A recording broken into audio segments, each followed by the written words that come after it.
Thank you for joining me for this PDAC Lifetime presentation. I'm Christie, President and CEO of Banyan Gold, and I'm honored to be able to talk to you today about my life and career in the mining industry. I wanted to start with who I am today, and I'm the President and CEO of Banyan Gold, which is a publicly listed exploration company focused in the Yukon. But more importantly, I'm a mother and a wife. My daughter Catherine's 8, and it's been a big part of our lives and in the mining industry as well. And my husband, John McConnell, the CEO of Victoria Gold. Having our family is really important, and this life and career around the mining industry is something that we share together in our passion. I started off in the school years. My father is a PhD geologist, grew up doing exploration, out collecting soil samples from a very early age, going with him, staking claims.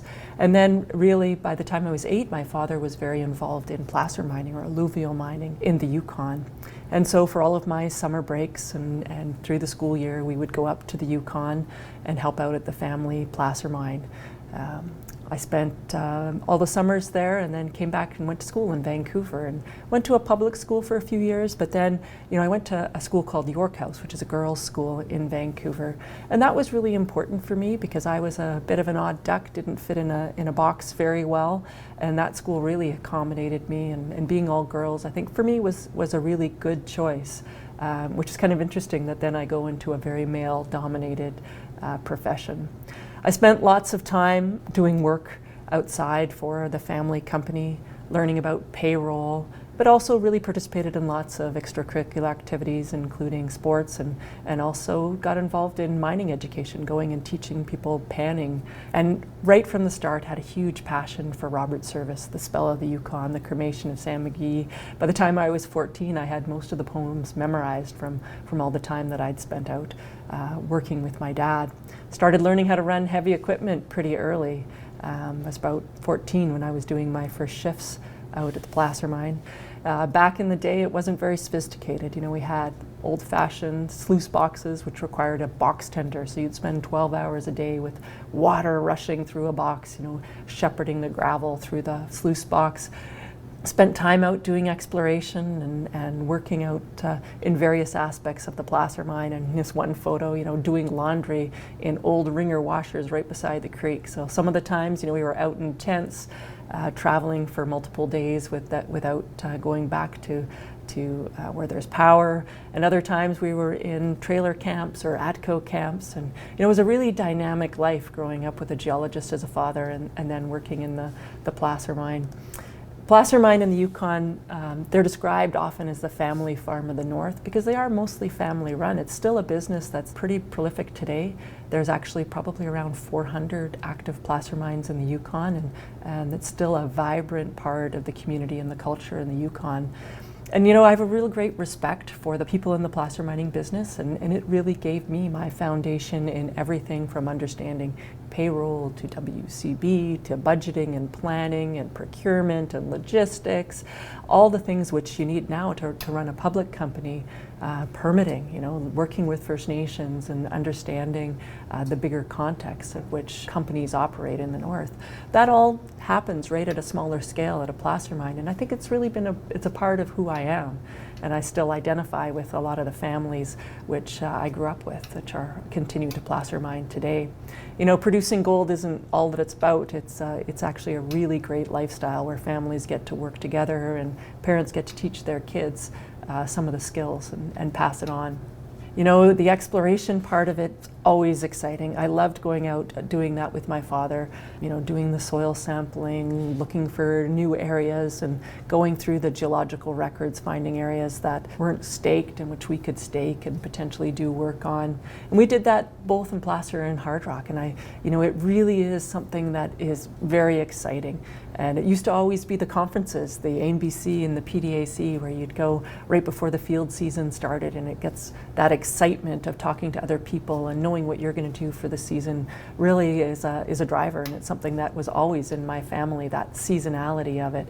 And I think it's so important to have a real varied experience in geology, going to different places, seeing different geology and different rock types. And that was most of my teens and my early 20s. When I went into university, I actually thought I was going to be a doctor or maybe a biomedical engineer, and so had studied for that. And I paid my way through university running heavy equipment. You can see some of these photos out in the bush, surveying, cleaning gold. And it wasn't until first year university that I really came to understand that it was part of me, geology and exploration. And so I decided to go into geotechnical engineering because, there had been lots of cyclical times. The 1990s were pretty tough for gold prices. And I thought, if I get a geological engineering degree, then I can always do, pile driving and foundations and build highways. And but pretty quickly, my co-specialty was geochemistry. So I think I was naturally gravitated towards exploration.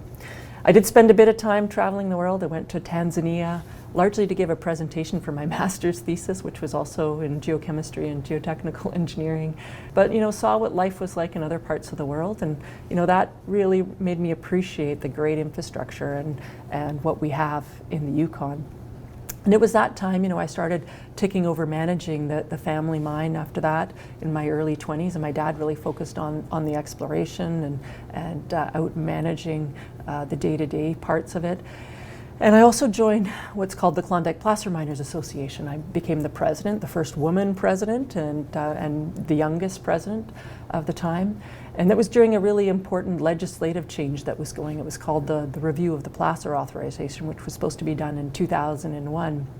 And it was a committee at that time. The Yukon government was still under the control of the federal government, and so we were working with DIAND at that point, or INAC, and Environment Canada, and there were a few settled First Nations, but that was just starting. So we were working with the Council of Yukon First Nations and conservation groups and trying to work out a new placer mining regime. That review got completed a little late, and had 11 First Nations that were actually on side with the agreement. And it went to Ottawa. There was a government change, and all of a sudden it's like, oh no, this has to be redone. It got thrown out despite having agreement. And that was a really important turning point for me because I started to understand that there was this greater political context that was ahead of the mining industry. Where are we going with regulations? How does that impact families? And the importance of actually communicating with the government and making them understand our industry. I had one assistant to a minister who said, oh, it's great, Tara, 80% of the gold in the Yukon is produced by 20% of the companies. So if 80% can't operate, the Yukon economy will still be fine. And that was like really? The Yukon economy won't be fine for that. That those are small family businesses, that many of them who are second and third generation miners. And so then started another 5, actually probably ended up being closer to 10 years of working on a successor regime and for the KPMA, and I was working on that for quite a few years to come up with an agreement, and it was actually pretty tumultuous. It was the first time in my life that I'd seen people protest for the mining industry, and this image here, you can see amazing support for the mining industry. We had like 300 people out protesting at 30 below in support of the mining industry, and all across the Yukon. And in fact, when Prime Minister Martin came to the Yukon, it was that time when he was doing his pre-election tours around the country. All of the contractors and supporters in Whitehorse actually came and lined the street with equipment and cranes with signs overhanging. I was leading the KPMA at that point, and I got a phone call from the RCMP, and they said, there's a bulldozer with rubber tracks running down the highway. Should we be concerned about that? And of course, I didn't know they were planning to do that, and I was like, well, I don't think so. I think they're just showing their support and their displeasure with this decision by the federal government. So it was a really interesting time. It did get resolved, and the placer mining industry ended up with a new regime, and I passed the baton at KPMA to other really capable people in the industry. But great learning experience for me in terms of how important our industry associations are and how we as industry can't work in a bubble. We need to understand the relationship with communities. First Nations are, of course, really important, and then make sure we're communicating with government. And that's been a big part of my life journey and something that I continue to be passionate about now. For my family, we went on placer mining, and at that time we actually ran a reclamation award for our company, Jimlex Enterprises. That was in 2005, and it's something we were really proud of, to be ahead of the curve in reclamation and what we were doing as a family-owned company. We were one of the larger producers of the time, and there were many great examples of people in the placer industry who were showing real leadership in reclamation, long ahead of the regulations and the requirements for the level of reclamation that was being done. And I talked a little bit about the mining associations, but I started off with KPMA, the Klondike Placer Miners Association, but then I soon joined the board of what was then the BC and Yukon Chamber of Mines, now AIM BC, and then soon after the board of the PDAC, the Prospectors and Developers Association of Canada, and spent plus 10 years on both of those boards, joining various committees, the Lands Committee and even the Finance Committee at the PDAC. And some of the work that you get to do on those committees is really valuable. The thing that was really fun was the annual Mining Day on the Hill, where they would put together groups of industry professionals in different sectors. I was in exploration, placer, Yukon, but I would get to go with larger mining companies from Quebec, Ontario, and exploration companies, and talk to our MPs and really help have them understand the impact of mining in our communities, the work that we do with First Nations. And that was an eye-opener for me, not only to see what the broader industry was like, but also what the views of us are from Canadians and other parts, and how little they knew about the mining industry. So really valuable getting involved with associations, and as part of a career, it gave me a huge amount of information and exposure that I wouldn't have had. Yeah, it was a lot of volunteer time, but really well worth the volunteer time, and I think it's something I'd advise any young person, even if you don't join the boards, join the committees, because it really is something that is a career builder. And so, as I went through my 20s and early 30s, I kind of had three parts to my career. One was the private company, alluvial mining, exploration, and hard rock work with my father. We got a little bit involved with some of the TV shows that came, the Gold Rush shows, Todd Hoffman and Rick Ness, doing some of the support for the TV crews and kind of understanding how that part of the business worked. Also really important, in 2004, I was actually appointed to the YESA board. I'd been involved with the Industry Association and in the development of the legislation, had been providing comments on it. And at the time when I got offered a seat, I'm like, wow, I've been throwing rocks from the outside. Now I'm being asked to sit on the board and help to implement this piece of legislation. And all legislation has challenges, and this YESA, Yukon Environmental and Socioeconomic Assessment Act, was really important for the Yukon because it came out of the umbrella final agreement for First Nations. It was meant to be a one-window approach for all assessments in the Yukon government, First Nations, industry, which was a great ideal, and it was one like, is this something that I'm going to step up and get involved in? And so I did.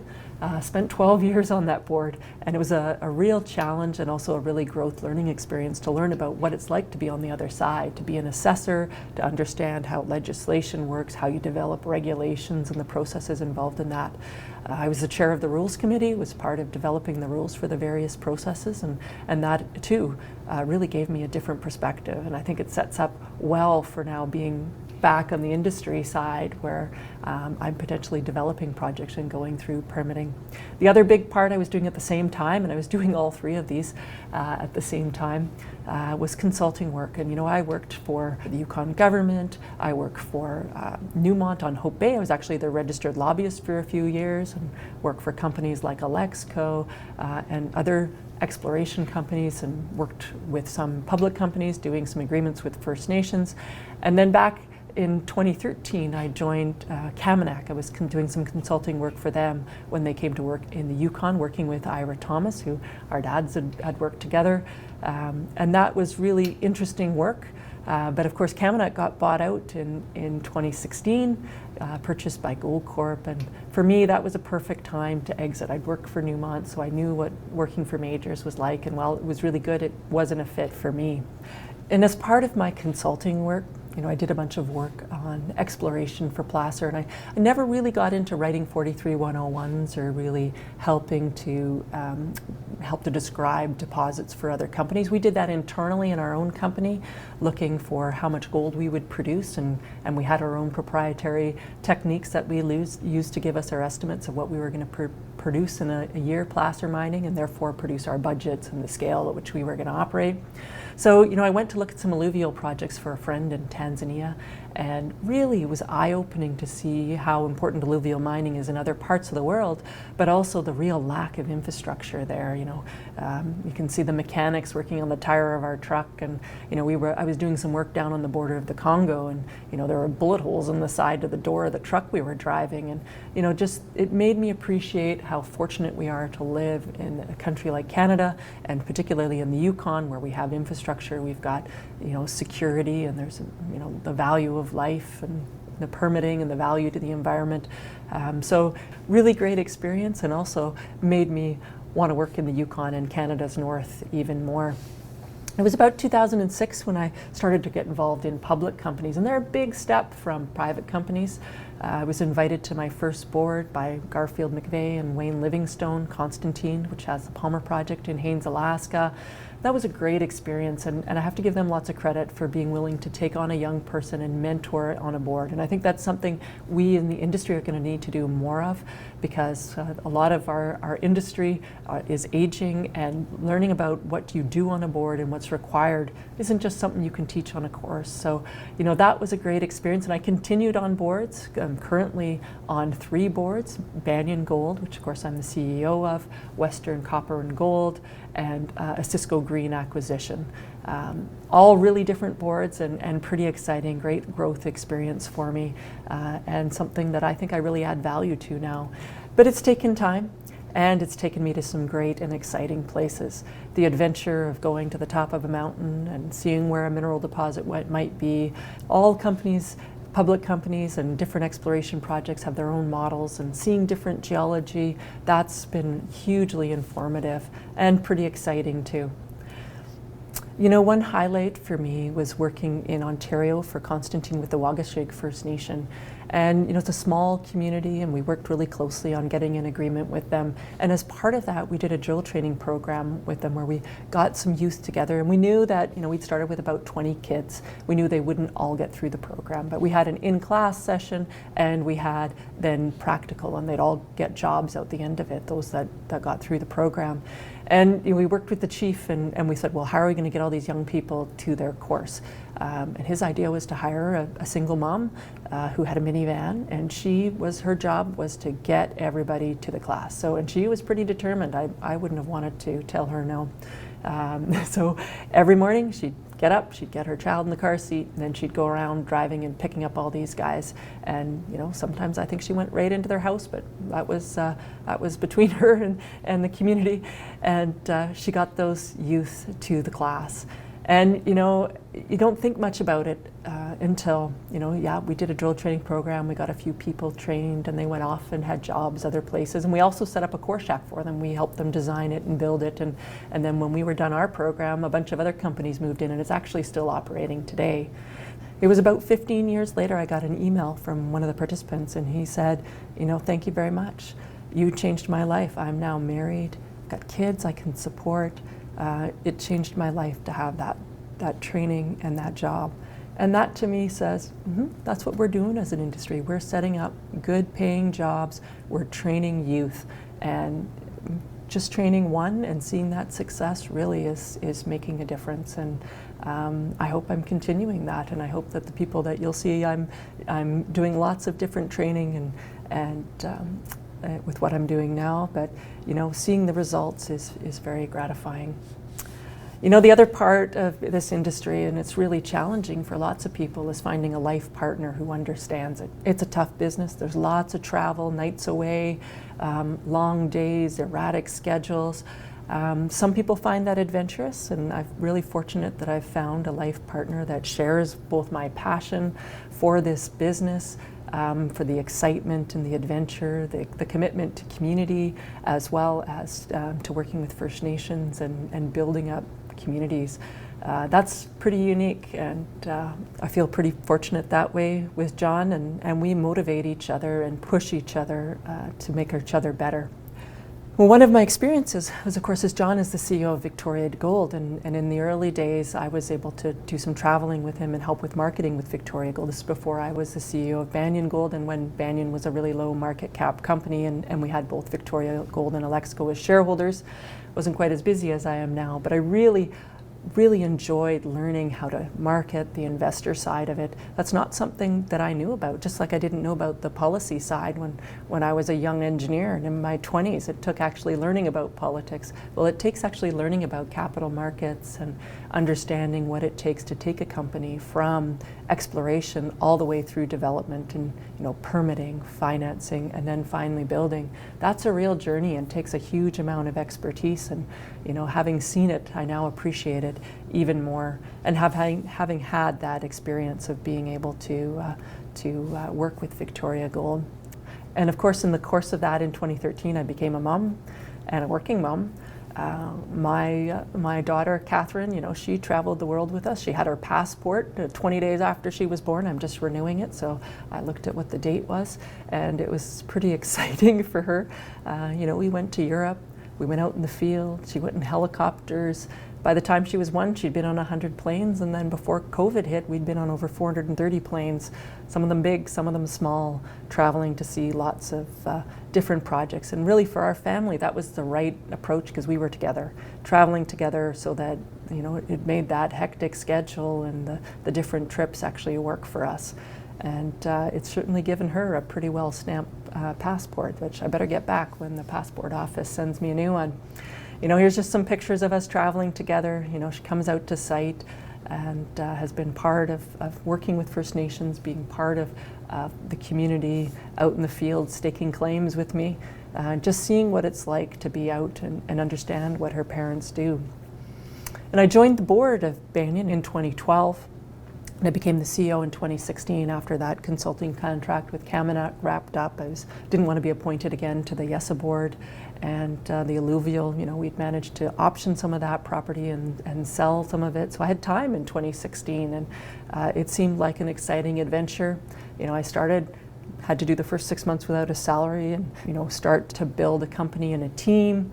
By about 2017, we'd start to put together a team, and here's some of the group that we now have together. And I have to say, we have a fabulous team that really is advancing our projects. And in 2016, we only had our Highland project, which is down near Watson Lake, and the market really wasn't right for that project or location, so we acquired a second project, which is now our Ormac project, which many of you will have seen our exciting news over the last month.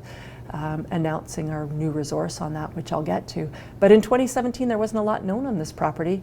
We had some pretty rudimentary maps. We knew there'd been some trenches and some historic drill holes, some historic mining of near surface gold. By 2018, 2019, we'd started to put together a model. It was lots of hard work, really small drill program, 1,400 meters. We had to relog core, look at the geochem. There were 35 rock types, and we're like, well, that doesn't make sense. Yeah, got it down to about 6. Started to develop a model and figure out where our exploration for 2018 would be. By 2019, we had a model. We drilled it out with a very small program, 4,500 meters, to come out with this resource in 2020 of 900,000 ounces. And it really was a look-alike for Victoria Gold, which is just down the road.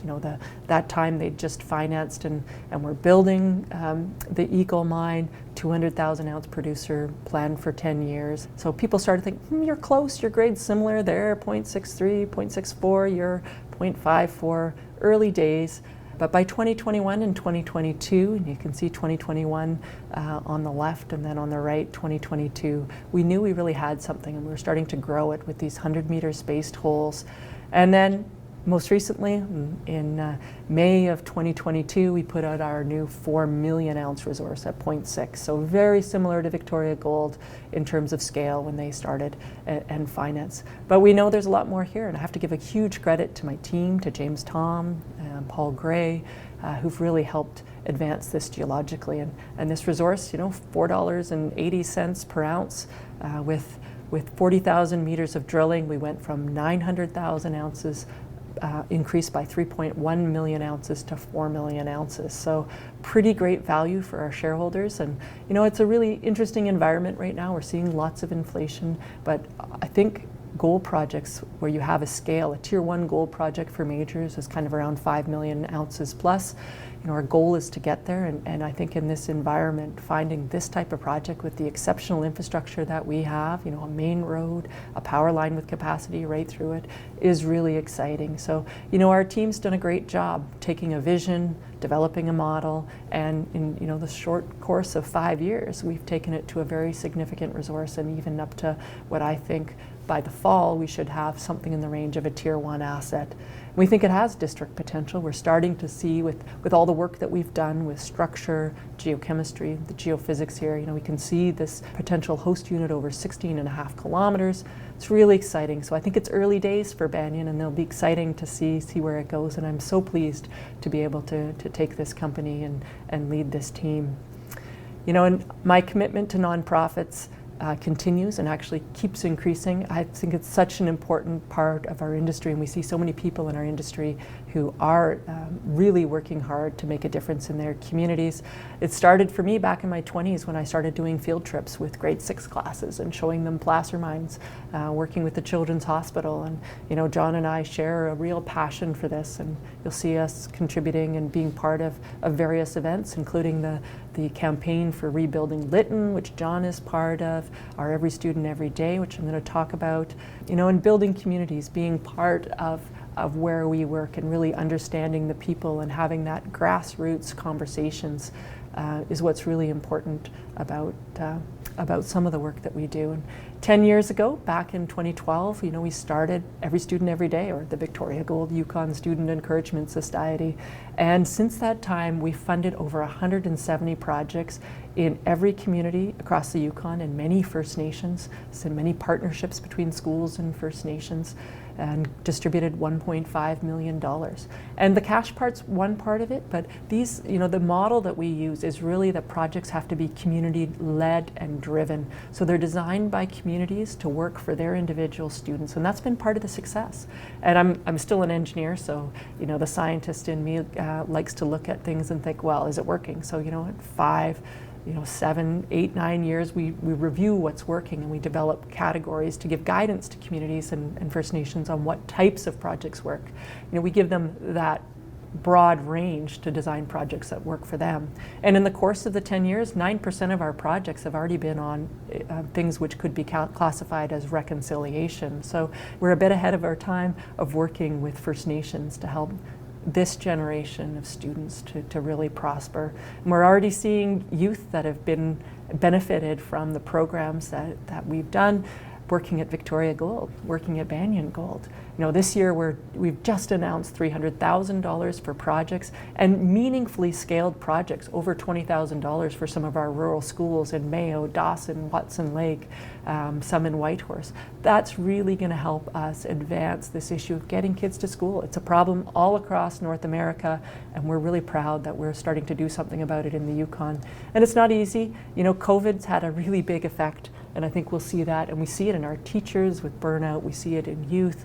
And it had an impact on us. It was very stressful times with 2 CEOs and a house-year-old and a 5-6-year-old that couldn't read, trying to do online learning, and meanwhile trying to keep 2 businesses afloat. And of course, Victoria Gold was in the middle of building their mine, maximum debt, all kinds of contractors, which we knew personally who were involved and also had very significant debt. There was no option but for that project to succeed. My company was smaller, but again, cash was tough. The markets were tough. How did we learn to operate and get people up to site, doing 2 weeks of quarantine? And I only had a small number. John had to find accommodation for 200 people to self-quarantine before sending to site. And hopefully we'll learn a lot from it, because it's been an interesting few years. And for me as a mom, huge impact on my own family and child. And thankfully, we've been able to really work hard to get our daughter caught up in school. But I know, that makes me even more passionate about Every Student Every Day, because there's a lot of families that haven't been that fortunate and that don't necessarily have the resources. And that's really part of something that Every Student Every Day will work on over the next few years. And it's going to be a challenge in every community across the world, dealing with some of the impacts of COVID on our kids' mental health as well as their education. Along the way, I've been really fortunate to have some really important mentors. My parents, teaching the value of hard work. Nobody works harder, even well into their senior years. They have no qualms about working a 12-hour day, and really taught us work ethic, how to manage money, how to budget. All the aspects of running a private business. That's something that's really instrumental. Learning about the political system. I have to give credit to some of the Yukon chiefs when I was in my 20s and working in Ottawa, working on the placer authorization review. All the Yukoners used to stay at the same hotel, and sitting down and having dinner and chatting with them and understanding their perspective. That was a real eye-opener for me. And I grew up an engineer and a scientist. I didn't really realize, we're a very apolitical family, realize that whole part of it. And so that was a great growth and learning experience. So I have to give credit to many of those chiefs who spent the time to teach me about that. Private business, in addition to my parents, Earl Bennett, who was a really great guy in the Yukon who helped many businesses by providing, funding as well as advice. And, he taught me about real estate and various things. The other placer miners in the business, Stuart Schmidt, Mike McDougall, Norm Ross, guys who put it all into context and really helped move the placer industry forward. And then, of course, public companies, of course, John McConnell, my husband, who's been so important. And, I like to show off my ring that we made, which is gold that we mined together, and then a diamond that he had from Snap Lake, because it really reminds me that the value of hard work. But other public company mentors, people like Sean Harvey and Sean Roos and Ira Thomas, a working mom who's really done fabulously in this business and is very talented. So many people, take a long time, but I really appreciate how important that is. And for all of you out there, taking time to mentor our young people, help them learn what it's going to take to be on boards and really get this industry set up for the modern century. I was really pleased that I was awarded the Kate Carmack Award a few years ago. To me, that was a really important, partly because of the link with Kate Carmack with the Klondike Gold Rush and my own link with placer mining in the Yukon. It was a great honor and something that I'd certainly treasure. In terms of mining careers, building a lifestyle in this business, there are all kinds of options. We picked one aspect of it that has lots of travel because we love it. But that's not for everybody. There are jobs that are associated with the mining industry and in the environment and permitting, which aren't quite as travel intensive as what we have.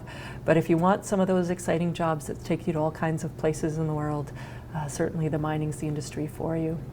And I always like to talk about women in the mining industry because there are some great, strong women in the mining industry, and I've been really impressed with how supportive women are of each other in this business. And there's one thing that was actually pointed out to me by a man in the business. He said, well, do women support women? And, how many women are in your financings? And so one of the things I did early in my career was actually make sure that I made room and invited women into financings. And it really was interesting. I'd invite 40 women, maybe 2 would participate, sometimes none. Is it because they don't have the opportunities? Is it because they don't have the cash? Is it because they don't do the investing in their families? I think that it is something that we'll see change, and we are seeing it change. I like to make sure that I get invited to financings, and not just my husband. So that goes along with it as well. Are we making room? Are we making room at the board table? Are we giving people the right mentorship and information? I think there'll continue to be a lot of conversations around that, and I think it's something that we need to be very open about and make sure that we're providing opportunities but also setting up for success. The Yukon, it really holds a special love for me. There's gold and it's haunting, but it's not so much the gold that I'm wanting, so much as finding the gold and the place. And I'm not going to go through the whole poem, but the poems of Robert Service, not only talk about the land and the place, but for me, they speak of the industry and the lifestyle that is something that I'm truly passionate about. And I really thank you for listening to this presentation. While it's a lifetime presentation, I think I'm just getting started. Thank you.